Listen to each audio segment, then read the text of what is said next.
HMPV virus. આજકાલ તમે આ નામ ઘણું બધું સાંભળ્યું છે, ઘણી બધી જગ્યાએ સાંભળ્યું છે. ચાઇનાથી આવેલો આ વાયરસ એ શું ફરીથી COVID-19 જેવી સિચ્યુએશન ક્રિએટ કરશે?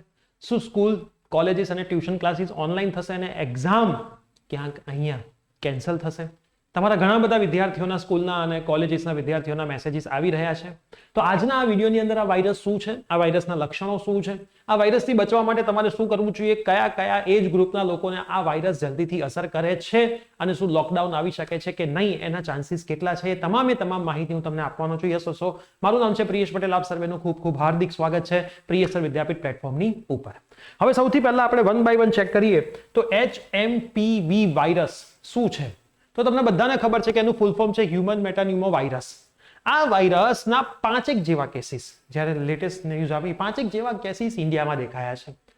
અત્યારે કદાચ આંકડો વધારે બી હશે, તમે જ્યારે વિડીયો જોતા હશો ત્યારે.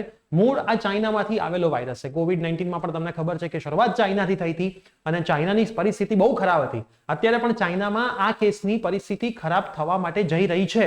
તમે ન્યૂઝમાં પણ સાંભળતા હશો અને ધીમે ધીમે અલગ અલગ દેશોની અંદર આ સ્પ્રેડ થઈ રહ્યો છે.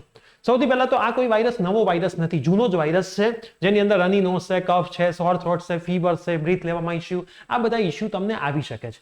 નોર્મલ ઇસ્યુ હોય તો એને વાયરલ કહી દઈએ છીએ, આપણે દવા ખાઈ લઈએ છીએ ને મટી જાય છે. પણ એ વધવાના ચાલુ થાય તો તમારે ઘણી વખત હોસ્પિટલમાં પણ એડમિટ થવું પડે છે. આની અંદર 5 વર્ષથી નાના બાળકો અને 65 વર્ષથી મોટા વૃદ્ધ, એમને આ વાયરસ જલ્દીથી અસર કરે છે.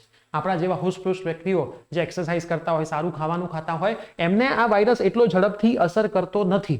પણ ટ્રાન્સમિશન થવાના ચાન્સીસ છે. ટ્રાન્સમિશન કેવી રીતે થઈ શકે છે? કોઈ કે ખાંસી ખાધી હોય તો એના જે બેક્ટેરિયા છે, એ બેક્ટેરિયા છે, તમે એને ટચ કરો છો, એના હાથ ત્યાં ગયા હોય, નાક ઉપર ગયા હોય, તો મતલબ ટચ થવાથી અને હવાના લીધે જ્યાં બહુ જ બધી ભીડ હોય, ત્યાં ક્રાઉડેડમાં કોઈકને આ વસ્તુ હોય, જેમ COVID-19માં હતું સેમ, તો આ વસ્તુ તમને થવાના ચાન્સીસ છે. હવે મોસ્ટ ઇમ્પોર્ટન્ટ વસ્તુ શું છે કે આ જે રિસ્ક છે એનાથી બચવું કેવી રીતે? તો બહારનું ખાવાનું તમારે અત્યારે હાલ થોડાક સમય પૂરતું એવોઇડ કરવું જોઈએ. ભીડભાડવાળી જગ્યાએ જવાનું એવોઇડ કરવું જોઈએ. જવાનું થાય છે તો હેન્ડ વોશ તમારે રેગ્યુલર બેઝિસ પર કરવાનો સ્ટાર્ટ કરી દેવા જોઈએ. તમારા હાથ તમારે વધારે એના બહાર જ્યારે બી જાઓ છો ત્યારે નોઝ ઉપર ને આંખ ઉપર ટચ ના કરવા જોઈએ. બની શકે તો બહુ ભીડવાળી જગ્યાએ જાઓ તો તમારે માસ્કનો ઉપયોગ કરવો જોઈએ. આ તમારા માટે છે, તમારા માટે. રેગ્યુલર બેઝિસ પર એક્સરસાઇઝ કરવી જોઈએ જેથી તમારી ઇમ્યુનિટી સારી રહે. તો આટલી તમે વસ્તુ કરશો તો આનું રિસ્ક તમે ઘટાડી શકો છો, તમે તમારી જાતની ટેક કેર કરી શકો છો. હવે મોસ્ટ ઇમ્પોર્ટન્ટ સવાલ છે કે શું ફરીથી લોકડાઉન આવશે? તો COVID-19ની સિચ્યુએશન જ્યારે આવી હતી ત્યારે તમને બધાને ખબર છે કે શરૂઆતમાં કોઈ લોકડાઉન નહોતું, કેસીસ બહુ ઓછા હતા, પણ અચાનક કેસીસ વધવાના સ્ટાર્ટ થયા અને એ પરિસ્થિતિ લોકડાઉન સુધી ગઈ. હવે આ જે વાયરસ છે આપણો HMPV વાયરસ, હાલ પરિસ્થિતિ કંટ્રોલમાં છે, પણ ચાઇનાની અંદર પરિસ્થિતિ દિવસે ને દિવસે બગડી રહી છે. તો એવી જ પરિસ્થિતિ જો ઇન્ડિયાની અંદર આવે તો ગવર્મેન્ટ કોઈક આના ઉપર ડિસિઝન લઈ શકે છે.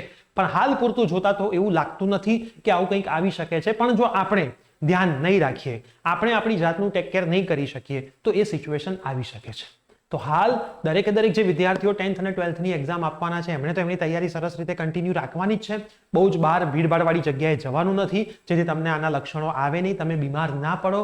અને બહારનું ખાવાનું એવોઇડ કરવાનું છે, ઘરનું ખાવાનું છે, ડેલી બેઝિસ ઉપર એક્સરસાઇઝ કરવાની છે, એટલે તમને કોઈ તકલીફ પડે નહીં.